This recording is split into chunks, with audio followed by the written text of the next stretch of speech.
Praise the Lord. நாம் இன்று தியானிக்க எடுத்துக்கொண்டிருக்கிற தலைப்பு வாக்குத்தத்த பேழை. வாக்குத்தத்த பேழையை குறித்து பழைய ஏற்பாட்டில் நிறைய இடத்துல நம்ம கூறப்பட்டிருக்கிறத பார்க்கிறோம். எங்கெங்கெல்லாம் வாக்குத்தத்த பேழையை எடுத்துக்கொண்டு இஸ்ரேல் மக்கள் போருக்கு செல்கிறார்களோ அங்கெல்லாம் அவங்களுக்கு வெற்றி கிடைக்கிறத பார்க்கிறோம். இந்த வாக்குத்தத்த பேழைக்கு ஒரு ஸ்பெஷல் பிளேஸ் நம்ம பழைய ஏற்பாட்டில் கடவுள் அதை கொடுத்து வைத்திருக்கிறார். அதை எப்படி செய்ய வேண்டும் என்பதை மிக தெளிவாக மோசேக்கு விளக்கி சொல்வதை நாம் பழைய ஏற்பாட்டில் பார்க்கிறோம்.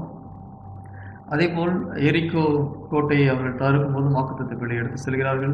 அதேபோல் யோர்தான் நதியை கடக்கும் பொழுது வாக்குத்தத்த பேழையை எடுத்து செல்கிறார்கள். வாக்குத்தத்த பேழையை சுமந்து செல்கிற அந்த லேவியர்கள் எப்பொழுது யோர்தானுடைய ஆற்றிலே கால் வைக்கிறார்களோ அந்த ஆறு பின்னோக்கி செல்வதை பார்க்கிறோம். அப்பொழுது எதிரிகளை மேற்கொள்வதற்கு அந்த வாக்குத்தத்த பெட்டியை தங்களோடு எடுத்து செல்கிறார்கள். அப்போது இதனுடைய முக்கியமான காரணம் என்ன? கடவுள் இதற்காக அந்த வாக்குத்தத்த பெட்டியை உருவாக்கினார்